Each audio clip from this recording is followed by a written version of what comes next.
کہ عمر نے آپ کی خدمت میں سلام عرض کیا ہے، امیر المومنین میرے نام کے ساتھ نہ کہنا، کیونکہ اب میں مسلمانوں کا امیر نہیں رہا ہوں۔ تو ان سے عرض کرنا کہ عمر بن خطاب نے آپ سے اپنے دونوں ساتھیوں کے ساتھ دفن ہونے کی اجازت چاہی ہے۔ عبداللہ بن عمر رضی اللہ عنہما نے عائشہ رضی اللہ عنہا کی خدمت میں حاضر ہو کر سلام کیا اور اجازت لے کر اندر داخل ہوئے۔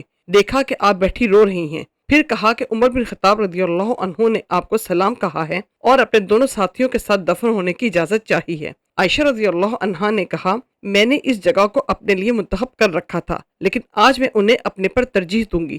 پھر جب ابن عمر رضی اللہ عنہما واپس آئے تو لوگوں نے بتایا کہ عبداللہ آ گئے، تو عمر رضی اللہ عنہ نے فرمایا کہ مجھے اٹھاؤ۔ ایک صاحب نے سہارا دے کر آپ کو اٹھایا۔ آپ نے دریافت کیا کیا خبر لائے؟ کہا کہ جو آپ کی تمنا تھی اے امیر المومنین۔ عمر رضی اللہ عنہ نے فرمایا، الحمدللہ، اس سے اہم چیز اب میرے لیے کوئی نہیں رہ گئی تھی، لیکن جب میری وفات ہو چکے اور مجھے اٹھا کر دفن کے لیے لے چلو تو پھر میرا سلام ان سے کہنا اور عرض کرنا کہ عمر بن خطاب رضی اللہ عنہ نے آپ سے اجازت چاہی ہے۔ اگر وہ میرے لیے اجازت دے دیں تب تو وہاں دفن کرنا، اور اگر اجازت نہ دیں تو مسلمانوں کے قبرستان میں دفن کرنا۔ اس کے بعد ام المومنین حفصہ رضی اللہ عنہا آئیں، ان کے ساتھ کچھ دوسری خواتین بھی تھیں۔ جب ہم نے انہیں دیکھا تو ہم اٹھ گئے۔ آپ عمر رضی اللہ عنہ کے قریب آئیں اور وہاں تھوڑی دیر تک آنسو بہاتی رہیں۔ پھر جب مردوں نے اندر آنے کی اجازت چاہی تو وہ مکان کے اندرونی حصے میں چلی گئیں اور ہم نے ان کے رونے کی آواز سنی۔ پھر لوگوں نے عرض کیا، امیر المومنین، خلافت کے لیے کوئی وصیت کر دیجئے۔ فرمایا کہ خلافت کا میں ان حضرات سے زیادہ اور کسی کو مستحق نہیں پاتا کہ رسول اللہ صلی اللہ علیہ وسلم اپنی وفات تک جن سے راضی اور خوش تھے۔ پھر آپ نے علی، عثمان، زبیر، طلحہ، سعد اور عبد الرحمن بن عوف کا نام لیا، اور یہ بھی فرمایا کہ عبداللہ بن عمر کو بھی صرف مشورے کی حد تک شریک رکھنا، لیکن خلافت سے انہیں کوئی سروکار نہیں رہے گا، جیسے آپ نے ابن عمر رضی اللہ عنہما کی تسکین کے لیے یہ فرمایا ہو۔ پھر اگر خلافت سعد کو مل جائے تو وہ اس کے اہل ہیں، اور اگر وہ نہ ہو سکیں تو جو شخص بھی خلیفہ ہو وہ اپنے زمانے خلافت میں ان کا تعاون حاصل کرتا رہے، کیونکہ میں نے ان کو کوفہ کی گورنری سے نا اہلی یا کسی خیانت کی وجہ سے معزول نہیں کیا ہے۔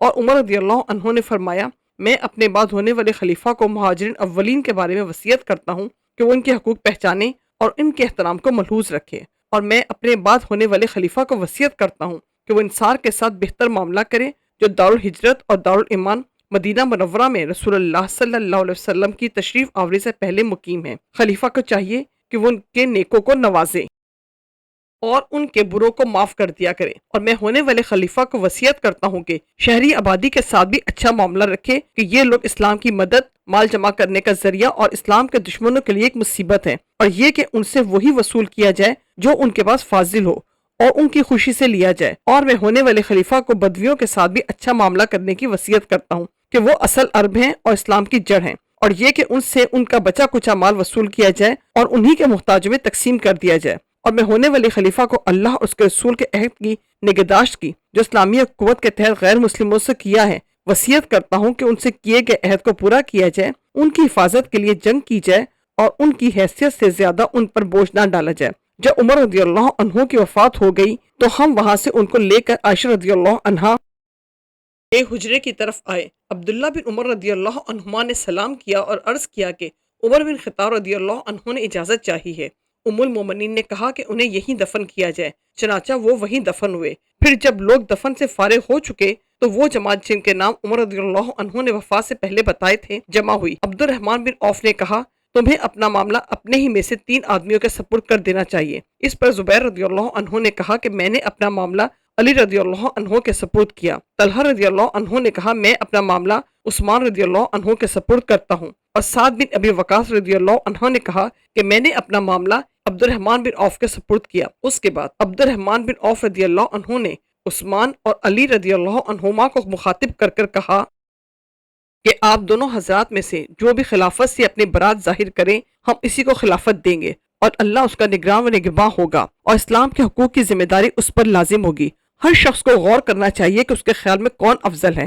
اس پر یہ دونوں حضرات خاموش ہو گئے تو عبد الرحمن بن عوف رضی اللہ عنہ نے کہا، کیا آپ حضرات اس انتخاب کی ذمہ داری مجھ پر ڈالتے ہیں؟ خدا کی قسم میں آپ حضرات میں سے اسی کو منتخب کروں گا جو سب میں افضل ہوگا۔ ان دونوں حضرات نے کہا، جی ہاں۔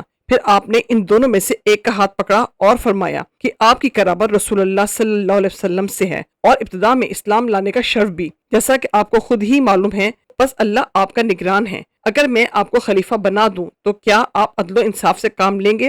اور اگر عثمان رضی اللہ عنہ کو خلیفہ بنا دوں تو کیا آپ ان کے احکام کو سنیں گے اور ان کی اطاعت کریں گے؟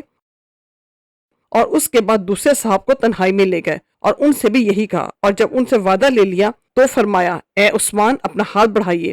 چنانچہ انہوں نے ان سے بیعت کی اور علی رضی اللہ عنہ نے بھی ان سے بیعت کی۔ پھر اہل مدینہ آئے اور سب نے بیعت کی۔ صحیح بخاری حدیث نمبر 3700۔